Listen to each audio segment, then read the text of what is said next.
And now we head to the wizard himself, Larry Perry. Hey, thank you so much. Hey, folks, it's a little after 3 o'clock. Hi, I'm Larry Perry, and you're tuned in to the Magic Mechanic Radio Show. So new listeners know this is kind of an interactive automotive and mechanical advice program where we help you with your car problems and, well, just about anything mechanical, and it's been our pleasure to do so for over 31 years. Me personally, I'm an automotive shop owner, and I've been a master auto technician since 1982. Remember, all your calls now and your car questions are being indexed and placed on our new Magic Mechanic YouTube channel. So folks searching for answers like yours will be able to get the same needed advice and information. Think about it. Folks will be able to play your car questions back and hear my comments years from now. So you'll be able to play it back anytime you want as well. All you do is put in Magic Mechanic in YouTube and it'll pull up, and there's several segments and shows, past shows, if you are into that and you want to go back and check them out. So we'll all live in infamy. How's that? Hey, dash warning lights, maybe you got poor fuel economy, oil consumption, AC not working correctly, vibrations, which are one of the largest pains there ever was, warranty questions, antique, classic car issues, on any gas, hybrid, electric, or diesel vehicle. Also remember, and I like to mention this because it helps so many people, you know, I have a complete database of all the listed recalls and technical service bulletins from about 1980 to present date. All you need to do is give us a call at the 844-580-WDBO and give our producer the year, make, and model of your vehicle and a brief description of your problem. And you'll be placed on a brief hold, and we'll get to your call in the order that we received it. Also remember, for immediate help, you can call the shop number and speak to my general manager, J.D., at 407-629-2661. If he doesn't pick up the phone immediately or whatever, you can always leave a message. And he's not actually at the shop. He's got it on call forwarding to his cell phone. So he could very well be fishing when he gets your call. So it's hard to say what he's up to today on a beautiful Saturday afternoon. But, yeah, it's the shop number, 407-629-2661. Leave a message if you need to. He'll get back with you. You can also ask a car question by emailing me, larry@magicmechanic.com. Also, I can't guarantee how many of those I can get to. We try to squeak one or two in towards the end of the program. I'll get to them during the show. But if I can't fit it in, I will answer it by the first of the week. So we'll get you handled one way or the other with your car issues. And with that being said, I guess we're going to go ahead and we're going to kick the program off with Joyce. She's got a 2009 Subaru Impreza. Joyce, you want to go ahead and let us know what's going on with your car? Yes, Larry, thank you. When I put it, I warm it up in the morning, and this has happened about 5 times in the last year. I go to put it into reverse. I let it warm up until the blue light goes out. When I put it into reverse, it just pops. It makes this like loud popping sound. It feels like the car. I can feel it. It's pretty heavy duty. Okay, it does work. I can back the car up. I go forward, and it feels like I am pushing on a 5-gallon bucket worth of sand, and my brakes are making this weird noise. I mean, like I'm really pushing against something that's gritty and, and then that same day, and this happened about a week ago, and that same day I went over and parked in a place that was a little bit uneven, a little bit of roots on the ground. And it's almost like the car didn't want to go in reverse.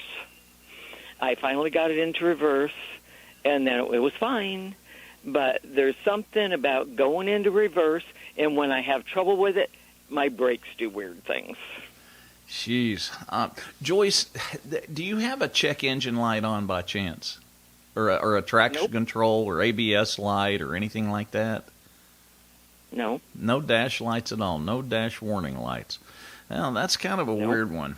You know, if it was something, let's just look at it like this. I guess there's a good part of this if we want to look at it like that.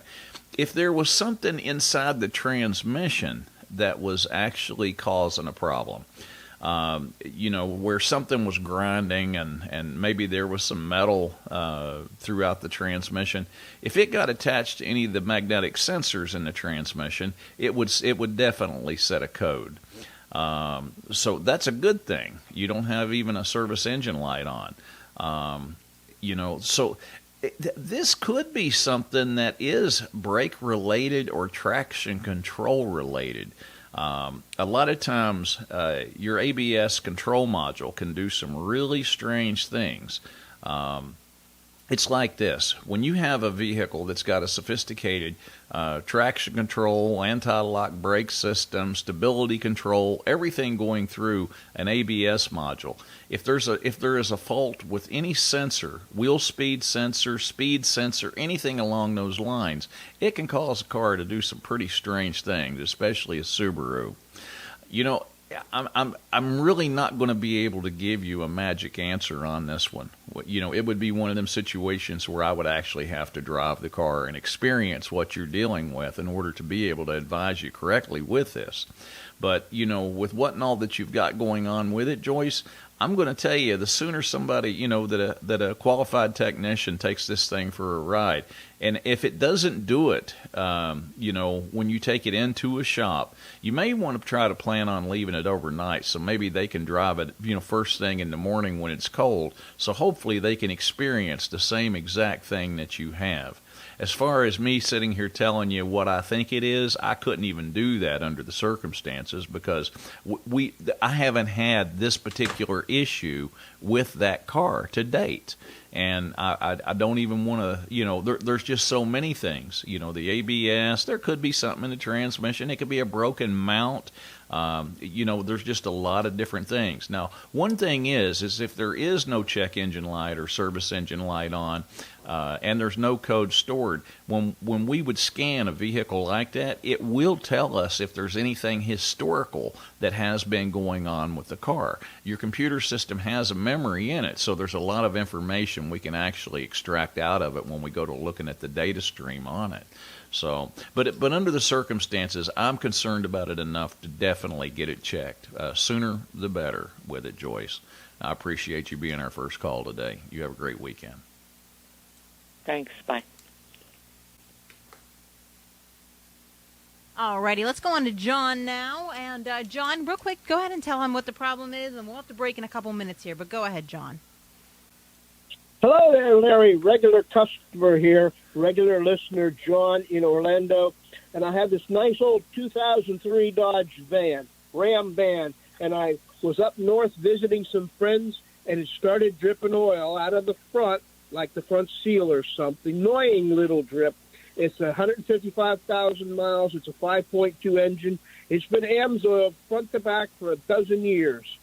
I get back to Florida. It was up in the 30s up north. I get back to warm old Florida, and I put a pan of kitty litter under it, and it's not dripping a drop of oil. How can a vehicle choose to, you know, cold weather drip and then warm weather not drip? It's motor oil, but now it's not dripping any oil 1,000 miles later. Well, maybe vehicles like to move north for the same reason people do. Here's the situation, John, and I try to mention this as soon as we start getting some cold snaps here in Central Florida. If a vehicle is in, you know, 70 and 80 degree temperature, even 100 degree temperature, everything seal-wise stays expanded, and it will actually aid in sealing certain things, you know, whether it be a front seal or a water pump seal or anything like that. Well, when you get into cold climates, these seals will actually contract, and when that happens, you know, they won't seal as tight around the sealing surface as they should, and you can develop, you know, seepage of oil seals or things of that nature. Now, I will tell you this: and I'm going out here on a limb a little bit, but if you've always used Amsoil in this engine, I'm going to tell you, John, it's very rare we get a seal leak. Now, oil pressure switches. Now, that is something that I see a lot of on anything, and it doesn't matter what kind of oil you use in an engine. But an oil pressure switch, they've got a little diaphragm inside of them. And over the years, they can get to the point where they can start seeping a little bit of oil. Rubber seals like a front seal in your engine or whatever, it's rare you ever get a leak like that with Amsoil. Because, see, Amsoil has ester in that polyalpha olefin synthetic. And as long as you're running Amsoil, see what it does is it'll keep that seal soft and resilient, so the retaining spring that goes around the lip of it can always pull tighter, as opposed to an engine that's been exposed to a petroleum or a semi-synthetic oil, and the rubber will get hard, and the spring cannot pull tighter against a sealing surface. So usually on an Amsoil motor, it's very rare you ever experience an oil leak during the life of the vehicle.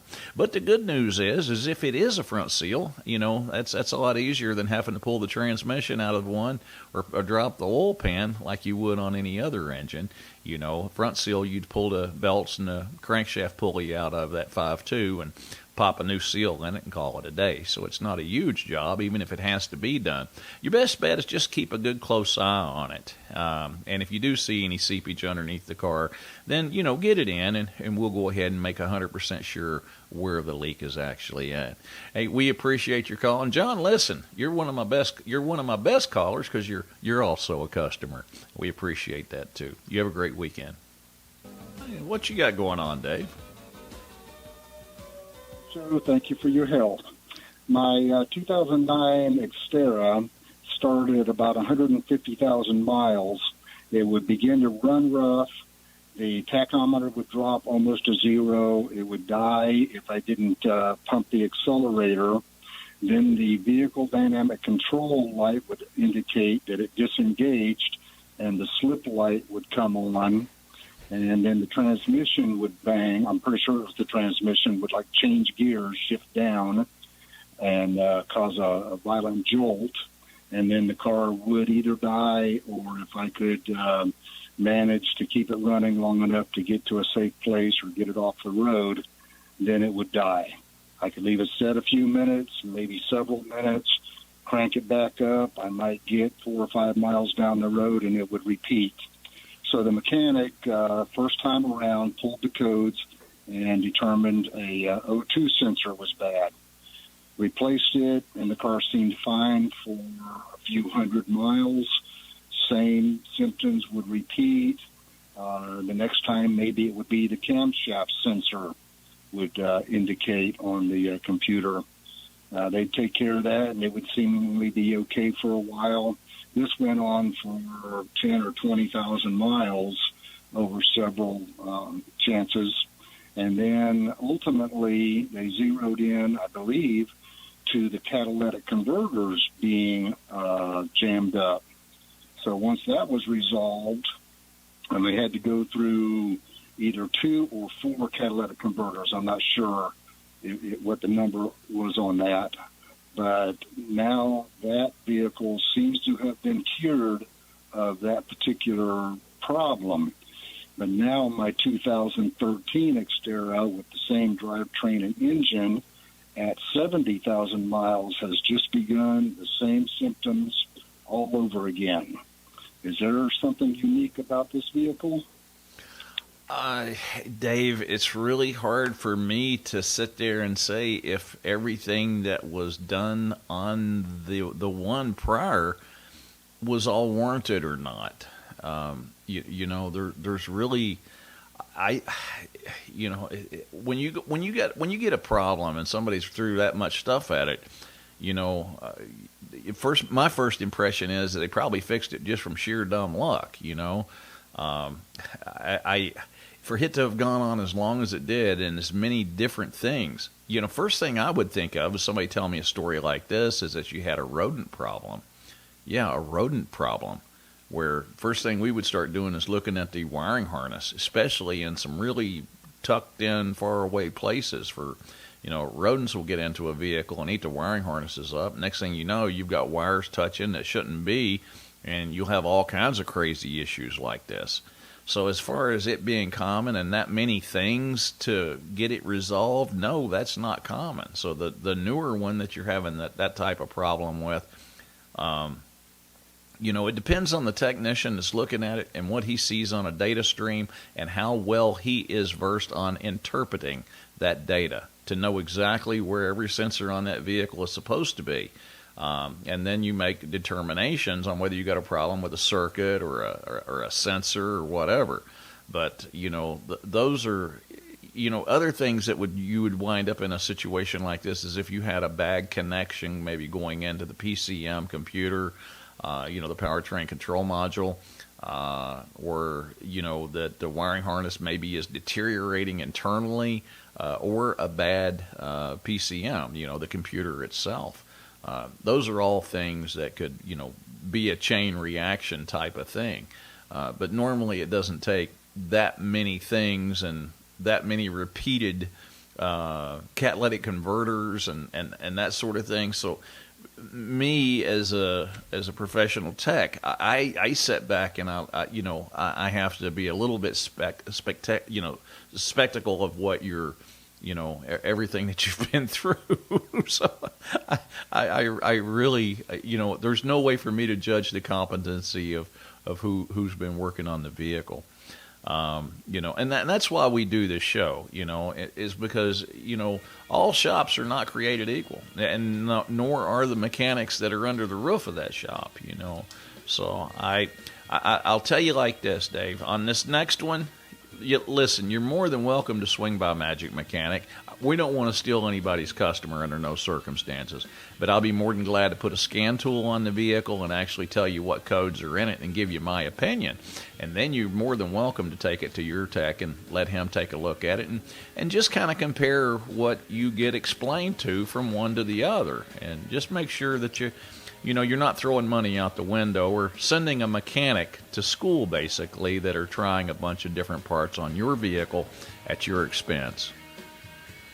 Like this, if you got a Tesla or any electric vehicle where the battery is actually placed, under the vehicle, which most are, to lift that vehicle, they use these pads that'll actually interlock into the subframe of the vehicle, and that's where the vehicle must be raised from. You get a young person from a tire store to go and just roll a jack up underneath that vehicle and start jacking. Well, they can literally damage and destroy a $24,000 battery. So what I've been telling customers of ours that also have Teslas, that you need to get a set of the jack pads and leave them in the vehicle. And you need to know about this so that you don't run into this. We got an issue right now where a person had went to a tire store, battery's damaged, needs to be replaced.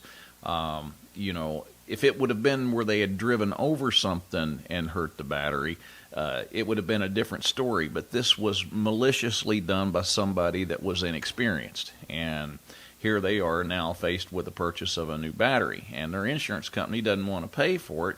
They want the tire store that did the damage to pay for it. So now you've got this great big he said, she said thing going on, and I'm like, you know what? This is worthy of mentioning to folks.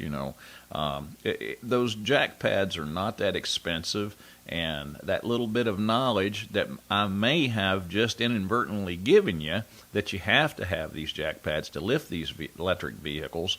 It'd be a wise thing to go ahead and purchase a set and just throw them in the vehicle. That way you've got them, and if you're out of town or somewhere not at your regular garage or whatever, and you have to go to some place to get a tire replaced or fixed or repaired, whatever, at least you've got those, and you can give whoever's working on it, or make sure that they are knowledgeable enough about that vehicle to lift it properly without doing. And it would be different if it was a bent piece of metal, but we're talking $24,000, $25,000 damage. So insurance companies start balking when you start handing them bills like that. So if you know anybody that has a Tesla or any of these electric vehicles, make sure that they have a set of lift pads in the vehicle. They're not that expensive. You can order them online, but it could save you so much headache and heartache down the road. Who wants to have to go through something like that? All right. Hopefully that helps a few folks. All right. Let's see. I think we got Kitty up next. She's got a 2012 Toyota Highlander. Tell us what you got going on here, Kitty. Well, first, I've listened to you since your first day, and and the old Heine commercials that used to be on. Plus, I'm a customer. I turned the corner too hard and hit a culvert, so I bent the control arm and I ended up with new rims and tires. But after it's been fixed in 2 days of driving, the TPMS now light stays on. So I had it checked, and I had the tires checked, to be sure that tire pressure was okay. But then that didn't go out, and then I drove it there. It required 20 miles, consecutive miles. And then I've also found the reset, and nothing makes it go out. So I'm wondering if I need to just take it back to the mechanic, or do I need to do something else with the car? Okay. Kitty, was the repairs done at a body shop or a mechanic shop? It was done at a mechanic shop, and they took it to, because the wheels were definitely out of line, so they took it to an alignment place to have it aligned. Okay. Who replaced the wheels that were damaged? The place that did the, I don't know if I can say the name, but anyway, the place that did the wheels in alignment. Okay. The mechanic had it towed there and had it done. All right. Well, now, this is the situation. If you didn't have a tire pressure sensor issue before the accident, usually, I can't say 100%. Maybe the impact that the wheel took, if it got damaged, was enough to actually cause the tire pressure sensor itself to have an issue. Maybe it got damaged, and whenever they were replacing it, they make a couple different kinds of these tire pressure sensors, Kitty. One of them, actually, you pull it through just like you would an old valve stem, and a lot of times they can't be reused. They have to be replaced. The other type is you put it in, and there's actually a retaining nut on the outside of it that holds it in place with rubber seals that seal the wheel. I'm just trying to think if they had to take that tire pressure sensor that you had out and put it into a new wheel that got damaged, because of the old wheel being damaged, I would say something in there got mixed up, messed up, something along those lines. If you look at the repair order, were you charged for any tire pressure sensors? No, not at all. Okay. Maybe they tried to reuse one and it just didn't work out. What's going to need to be done is they're going to need to do a scan on your tire pressure monitoring system and see which wheel it is that has the problem. And if it's one that, had the issue, or one of them that a wheel was replaced because of the accident, and they replaced the tire pressure sensor, maybe they did it without your knowing, and maybe there's still some type of a warranty on it. But I would definitely return it to the folks that actually did the repairs and whoever changed the tires and the wheels around on it.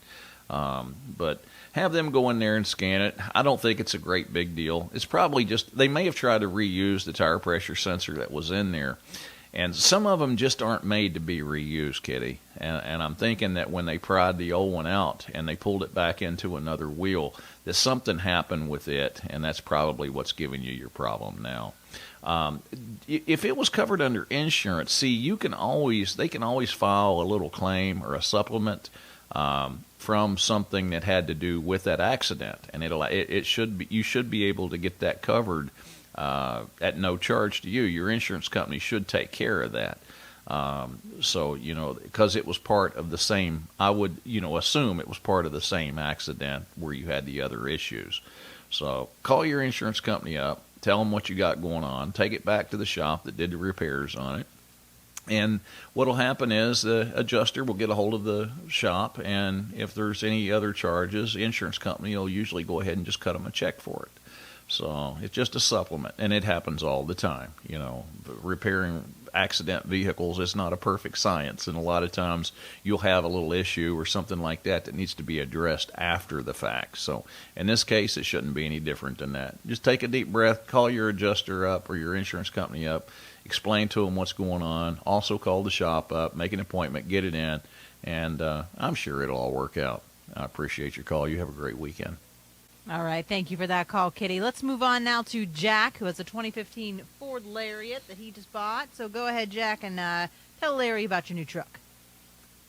Larry, yeah, thanks for taking my call. I just purchased a 2015 Ford Lariat. It had 17,000 miles on it. I bought it from my niece. Her dad passed away and hardly ever drove it. Oh, my goodness. What engine did you get in it? It's the V8. All right, 5.0 motor. Wow. You're doing good. Yeah. Well, I drove it from Ohio down here. I put new tires on it. I bought it for my daughter, and I put new tires. I drove it from Ohio down here. I just got here yesterday. It drives perfect. My question is, since it's been sitting around, they drive it a little bit. The oil has been changed. Should I change the transmission fluid or the antifreeze or anything I should do to it before I give it to my daughter? Yeah, I would go ahead and service the transmission on it. That's a definite. And if it was up to me, Jack, I don't know how often you've listened to the program, but I am a big proponent of Amsoil. There's nothing better than a polyalpha olefin with ester synthetic oil in the world. I mean, as far as protecting things. And let me just tell you a little short story here real quick. I've got a 15 King Ranch, and I'm literally replacing every worn part on the vehicle. It's got about 150,000 miles on it. And the reason for it being is, in my opinion, that was probably one of the best years for that truck. It's still got the 6-speed transmission in it before they went to the 10-speed, which there's been quite a few problems with them. It doesn't have a start-stop system, which I do not want one of those anyway. I'd have to bypass it if I had one. It's just all in all, just a very good year for that truck. And being a 5.0 motor, if you've got the 5.0 or if you've got the 3.5 EcoBoost, either one's going to give you just amazing service out of them, especially if you use a good synthetic oil. But brake fluid, where it's been sitting for a long time and that system basically inoperative, can absorb moisture right out of the air. Cooling system, I don't think you have to overthink it, but I would do a drain and fill. It's 7 years old, so, and depending on where it's been and setting like that, you can get rust on ring and pinions by sitting, because, the whole thing is not submerged in gear lube. So rust can develop on that stuff. So, it really wouldn't hurt to give it a good service from bumper to bumper. Get all the fluids changed in it. And, engine-wise, on that one, regardless of what Ford recommends with it, I would probably go with at least a Amsoil Signature Series 5W30 on that engine oil in that vehicle. Don't use 20 weights in that motor. I mean, that's basically a race car engine. That's a Coyote 5.0 motor, and those are just incredible engines. So you want to make sure you run a good enough viscosity oil in it to keep the parts separated and keep it around a long period of time. But, bumper to bumper, I'd Amsoil it all the way through. You got a brand new truck, and that's amazing. No more miles on it than that. Good luck, and that's about all that's about all I can really advise you with, Jack. Basically a brand new 2015 truck. Good luck with it, and let us know. Give us a holler when you need another question answered. Yeah, let's go ahead and sneak on over and talk to John real quick before the top of the hour. All right, John, go ahead. Tell Larry what's going on. I got a 204 GMC Carrera. But let's have a charcoal canister on it, and it has to be changed. Hello? John, do you have any check engine lights or evaporative fuel system codes in the computer system? I don't know what you meant. What's that? I got a lot of lights come on. Okay. Has anybody scanned it and said anything about having an evaporative emission code in the computer system for any reason? No, I never had that done. Somebody told me I need a charcoal canister. I don't know. Yeah. John, listen, I wouldn't go out and buy anything just yet. What I would suggest that you do is take the vehicle into a shop and let them do a scan on your computer system. That particular vehicle, we had a few problems here and there with the evaporative fuel system solenoid. But as far as charcoal canisters go, I don't know that I've ever replaced one on one of them. So it's not a part that I've seen a lot, of problems with. But if you do have a check engine light on, your best bet would be to take it into a shop, let them do a full scan on your computer system, and if you've got a problem with the evaporative fuel system, which is what the charcoal canister is part of, see, when you shut your vehicle off and the tank pressure starts venting, it goes into that charcoal canister to remove the fuel vapor. And that way, it's like if you parked in a garage and say you had a gas water heater, the last thing in the world you'd want is a lot of fuel vapor in your garage. See, that could become extremely flammable, and possibly an explosion could occur. But that's the reason that they put the charcoal canister on the vehicle to start with, is to remove fuel vapor. And if there's a problem in that fuel vapor system, it'll usually set a code in your computer system and it let you know by your service engine soon light or check engine light, the amber light that would come on. So let's get a scan done on it. If you need to, you can always swing by a Magic Mechanic. We'll do a quick scan and let you know what's going on with it. Or you can stop by a parts store like AutoZone or O'Reilly or Napa, and they should be able to give you a scan too, and at least let you know what the codes are that's stored in the computer system, if any. The Magic Mechanic himself, Larry Perry. How you doing today, Larry? We're doing great. It's a beautiful day outside, and got my 4-year-old granddaughter here helping me out a little bit today. So you can imagine how that goes, right?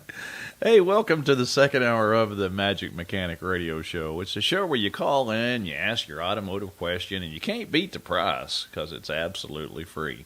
That number is 844-580-WDBO. Or if you're one of these people that go by the numbers, that's 844-580-9326. I think the easiest way to remember it is the 844 and then 580 WDBO, the station that you're listening to. Also, we take your automotive questions and my comments, and we place them on our new YouTube channel so other folks can maybe find the same help that you seek, plus you can play it back anytime you want. We've had a lot of new listeners to the program. I think that it give us a little more exposure to folks all over the country. So it's really been kind of neat and unique. Folks that's never heard it before that looking for automotive information, and they kind of stumble across the YouTube channel. So as long as folks can find out information and maybe help them fix their own car or get the information they need to make sure it's being diagnosed properly, that's all we care about. Hey, that number again is 844-580 WDBO. And to speak to JD at the Magic Mechanic Shop, that number is 407-629-2661. Our sponsors are very important to the show. We all pitch in to bring you the program every week. So if you enjoy it, please patronize our sponsors and make sure you tell them you heard about them here on the Magic Mechanic Radio Show. And Orlando Auto Upholstery, interior, convertible tops, carpet seats, cars, trucks, vans, boats, even commercial, industrial seats and upholstery. Like I said, I was going to basically restore my 2015 King Ranch truck. So what we did was, the driver's seat gets worn in it. And so we got all brand new factory Ford leather for the King Ranch according to the VIN number. And we're going to have Orlando Auto Upholstery go ahead and put all the new seat covers. The rest of the interior is brand new, perfect. It just, you get to wear on the driver's seat. So I figured if we're going to restore it, do a little restoration here and there, tidy it up a little bit. It's either do that or go out here and spend $75,000 or $80,000 on a brand new one? Nah, it's the same exact truck, you know. Why would you do that? I'll let Orlando Auto Upholstery spiff it up for me a little bit so it doesn't look like it's been mauled by a grizzly bear. Hey, to visit them, you can go to OrlandoAutoUpholstery.com, and you can give them a call at 407-898-2351. Also, we have Amsoil Synthetic Lubricants. They've been a sponsor on this program since 1992. That's a long time, and they've been a wonderful sponsor and helped support this program for many years. And not only have they supported this program, their products have supported your engines and transmissions for many years as well. So whether it be a car, truck, van, SUV, motorcycle, hey, if it's got an engine in it, an internal combustion engine, you need to use the Amsoil. It is as close to a fountain of youth of any lubricant that has ever been manufactured on this planet. It'll extend the life of an engine tenfold to whatever the manufacturer actually expected. And fuel economy goes up. You don't have to change the oil as often. I do, however, usually specify the viscosities I do want used. We throw all the rules out the window when it comes to lubricating your car at Magic Mechanic. We don't take any chances, and a lot of times we do not use the manufacturer's specified viscosities because they're usually too thin here in the state of Florida. So we want to make sure we maximize life not only by using the best oil on the planet, but the correct viscosity as well. You got to remember, Amsoil warranties your engine against lubrication failure as long as you're using their oil in sound equipment. It's like getting a free extended warranty on your engine or a lifetime warranty on your engine for free if you look at it that way. Jasper Engines and Transmissions. If you need a motor or transmission, Jasper's come with a 100,000-mile nationwide warranty that covers parts and labor. So no matter, we could put a Jasper engine in your F-150, you can drive it to Seattle, Washington, and God forbid something bad happened to the motor. All they're going to do is advise you. They're going to send you to one of their local installers, and they'll have an engine there usually within 24 hours. And they'll put a new motor in. They'll replace it, the parts, labor, oils, everything. There is absolutely no charge if that vehicle falls under their 100,000-mile warranty. So you can't beat it. It's an investment. You're not taking any chances like you will with a lot of other remanufactured engines out there. Just turn your nose up at them. If it costs another couple $100, don't worry about it. It is worth every dime that you give for the Jasper engine or transmission. Take it from me. I have seen the junk that is out there, and you do not want to mess with that. You can visit them at jasperengines.com. And, of course, my place, the Magic Mechanic Auto Service Center, located in Orlando, Florida. Engines, transmissions, brakes, suspension, steering, electrical repairs, any maintenance service on any year, make, or model, and, of course, Amsoil Synthetic Lubricants. You can visit us at magicmechanic.com. Email me directly, Larry at magicmechanic.com. All right, where were we at before the top of the hour there, Laura Lee? We left off with Bob with his Grand Marquis. He's been waiting the longest here. Okay. Bob, tell us what's going on with your Marquis.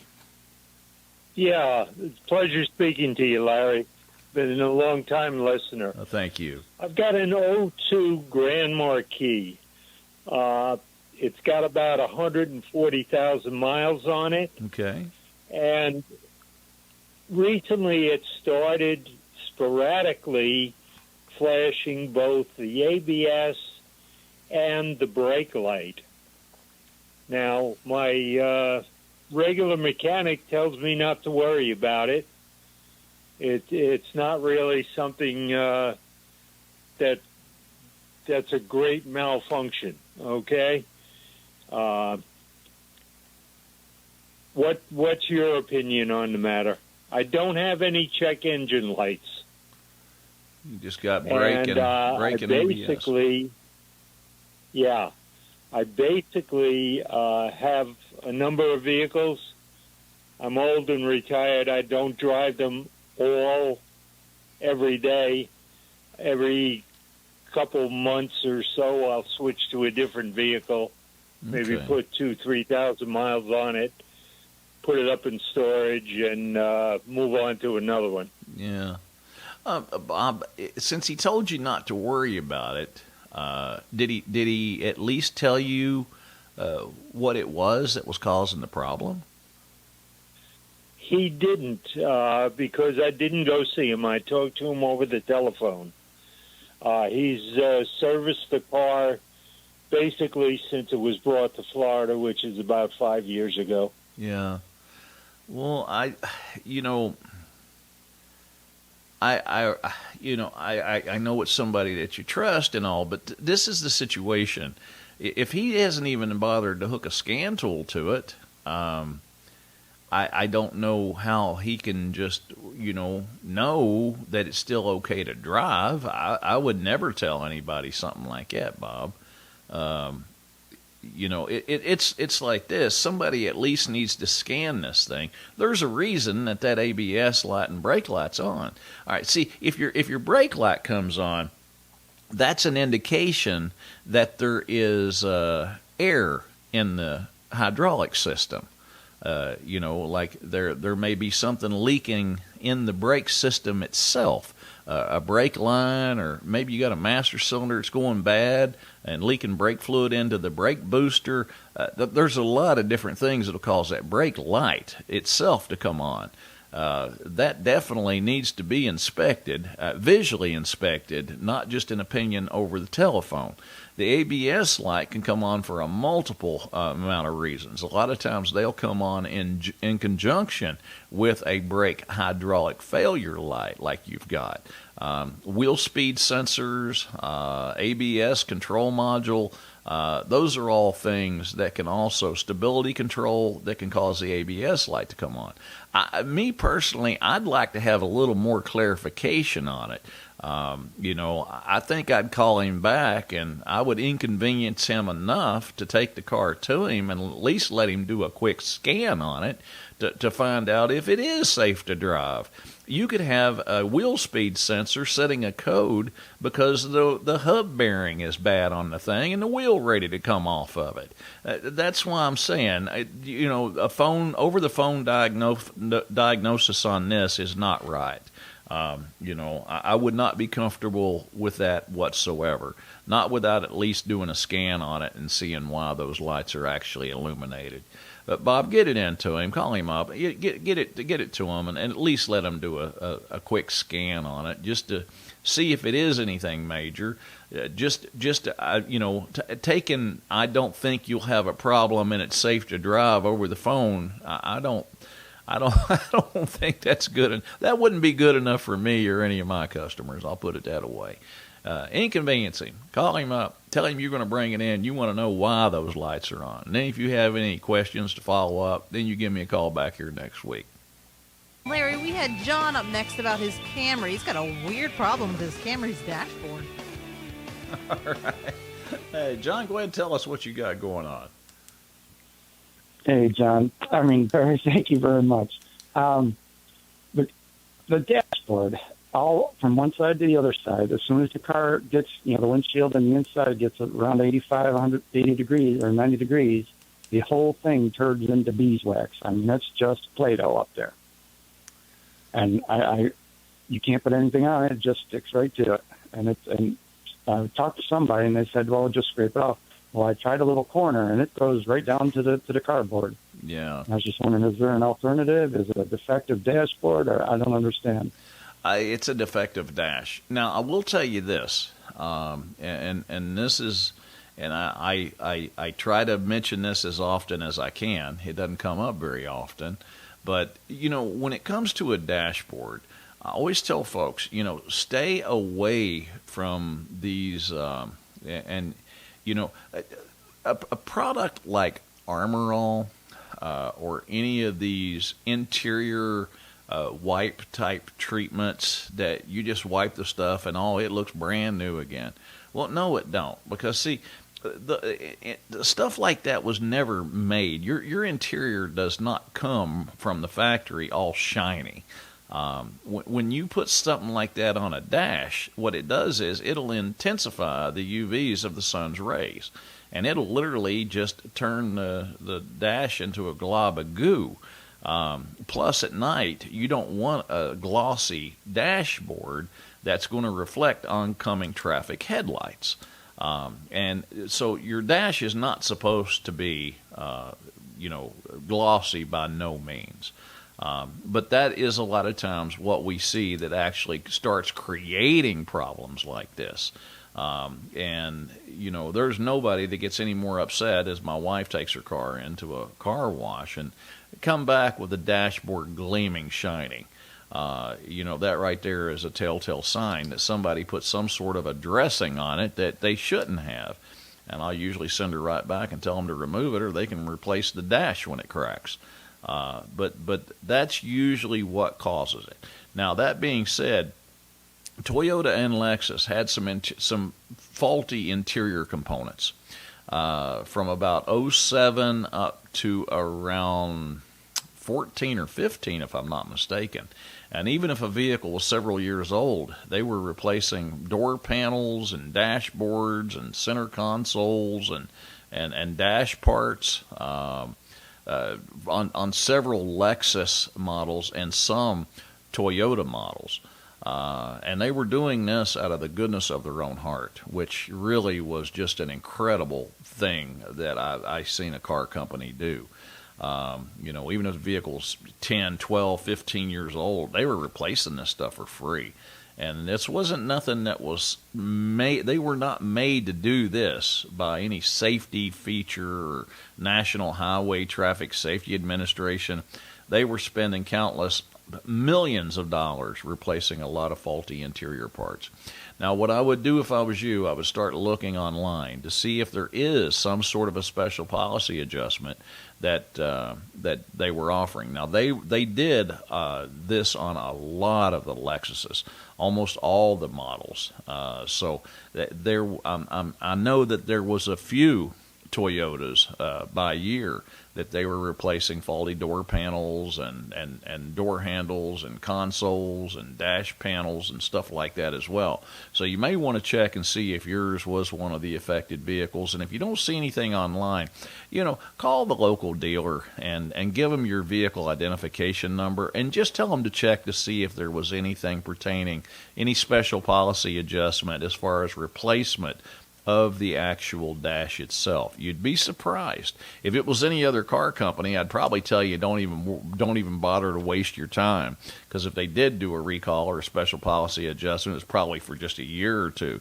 But Toyota and Lexus, it really isn't like that. When you buy a vehicle from them, they don't want interior features like that to affect their vehicle. It's just, I guess they just have so much pride in what they produce, So in a case like this, definitely look online, see if you come up with something for that particular car, and then call them up, give them the VIN number, and see if something comes back. I'll be honest with you, John, it would not surprise me if Toyota winds up, if it's still available, replacing the dash in the car. It would not surprise me whatsoever.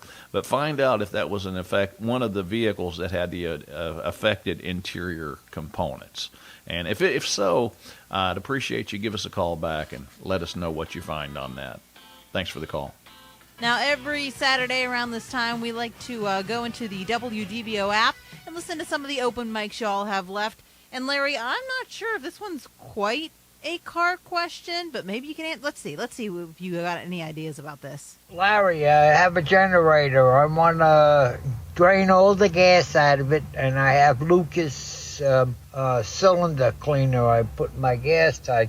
You think I should put that in too and just let it run out of gas to preserve everything? Okay, Stan from Davenport. Thanks. You know a lot about oil, but I think he said generator. So what do you think? Oh, yeah. Well, I tell you what is really amazing. I mean, we're fortunate. We've got a standby generator here at our house that runs off of propane. So if the electric goes off, it automatically kicks on. But the thing is, you only got so much propane. If you run out of propane, then you're going to be up the creek without a paddle. So I've got another generator that we can also plug into the house, providing that there was a problem with the standby generator. It runs off of gasoline, of course. The last time we'd used that one was, I think, back in 2017. And, of course, I only put non-ethanol fuel in these things. Now, I was under the impression that, even though I ran all the gas out of that generator, I shut the fuel off and ran it until it was completely empty. And I also put Stable in it, which is a fuel stabilizer. And I said, well, I better break that thing out and just see what I got. Now, I already knew this carburetor was probably junk, so I'd ordered one and had one standing by before the hurricane got here. So I figured I'd go ahead and replace it if I needed to. Well, I took the gas cap off of that thing, and I took a whiff of it, and I said, that gasoline smells as good as the last fuel I put in my truck. It was as fresh as 5 years that fuel has been sitting in that gas tank. And that fuel was it smelled just as good as if I'd have put it in there yesterday.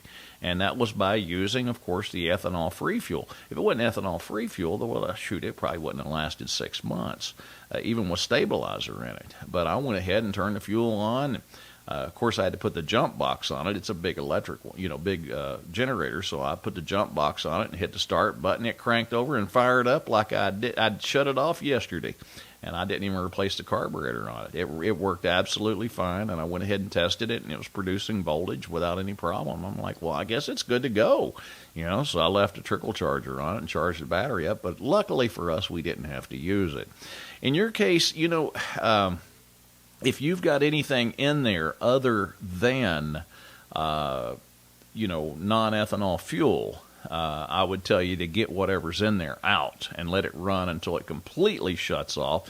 And if you've got any fuel stabilizer of any sort, you might want to trickle it in through there as well. But you want to run the engine until it dies all on its own. And that way, the less fuel that's in the carburation system, the better off you're going to be.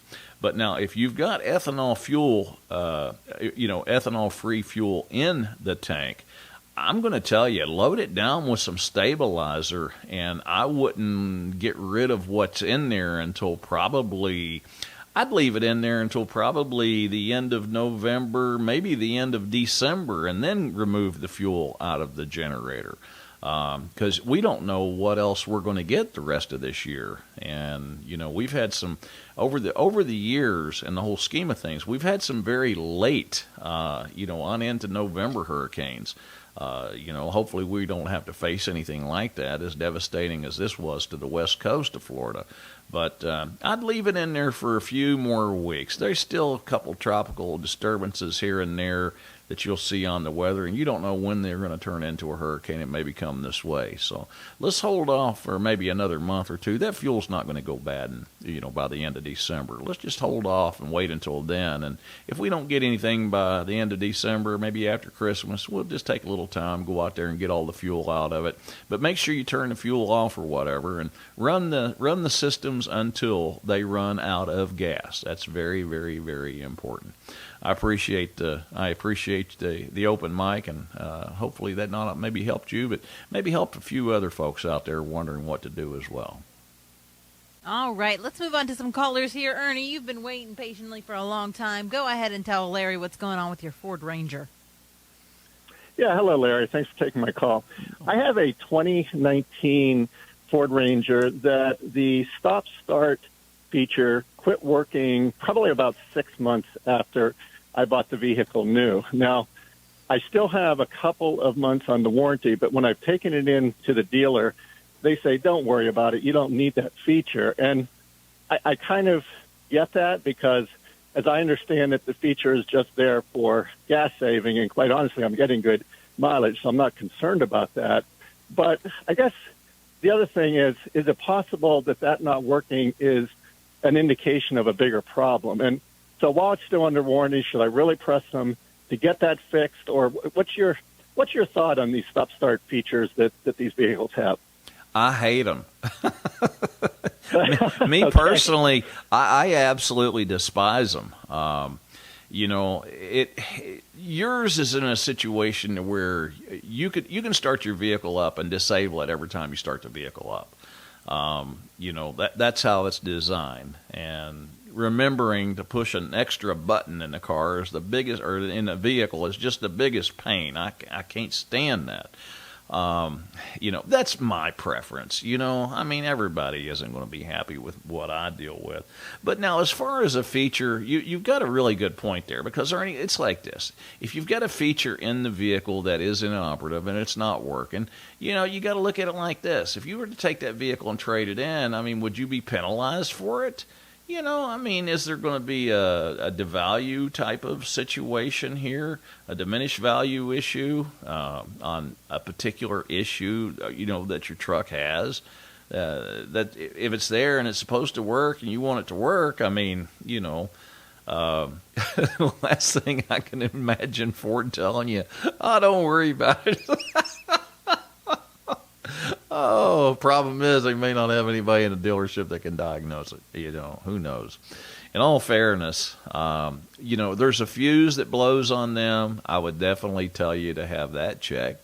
And it's really funny because a lot of times we get these in with that feature not working, and that's the first sign of a battery going bad, believe it or not, or an alternator not charging properly. And so, there could be other things that could be related to the start-stop system not working. That's the reason I would never tell you to ignore it, It's like this. If you get a battery in one of these start-stop systems that's less than 85%, it automatically stops the start-stop system from working. So it might be a good idea. I know it's worked for 6 months or whatever you said, but I would go ahead and have the battery tested just to make sure that the battery is okay. It's like this. You got a lot more of a deep cycle part of those batteries. The vehicle would could probably have a bad cell in it and still start the vehicle and make everything else operable, and you not even know it. You see what I'm saying? But if it's less than 85%, until it's charged up more than 85%, that start-stop system will become inoperative all by itself. And a lot of people don't even realize they've got a battery that's failing in the vehicle until they have an issue like this. Because really the main thing we see with them, especially on a Ranger like that, blown fuses, that sort of thing. And most of the time when you get one that blows a fuse, it's usually somebody was doing something kind of weird with the vehicle. They were trying to pull a tree stump out of the ground or something like that, and they were using the auto stop system in order to do it instead of the engine, with that system deactivated. Me personally, what I would do is I'd take it back and tell them I want the system operable, and see if they can't figure it out. And as soon as they get it to working, the first thing I would do is they make a harness that you can actually plug in to what usually goes to your switch, and that will keep it inoperative at all times. And you can always hook it back up, if you wanted it to be operable. But me, I can't stand it. I would have to disable mine. But I'd want it to work. Just in case I was to go and trade the vehicle in, I wouldn't want somebody to sit there and say, well, you probably got some problems with the vehicle because that system isn't working. Who knows? That's my opinion. I appreciate you holding on and asking the question, Ernie. All right, we got about 4 minutes until our commercial break here. So, Bob, why don't we go ahead and start your conversation about your Corvette and tell Larry what's going on with it? Hey, how you doing, Larry? We're doing great, Bob. I'm sorry you had to hold so long. What's going on with your Corvette? Well, I bought a 92 Corvette. I wouldn't call it a restoration, more of a rescue. A little background on the car. The guy I bought it from had a problem with police. I guess he was running from the police, crashed into a concrete barrier. Well, he ended up going to jail, and the car got impounded for like a year outside with the windows down. It's an LT1 convertible. Yeah. So anyway, now, needless to say, a lot of electronic issues, but it was running when I bought it. I saw it, couldn't use the car. I doing a restore on a 67 step side, and I was going to use the motor and transmission because he had just had the motor rebuilt like 10,000 miles before this incident. But anyway, I drove it a little bit, and once in a while I'd get a miss.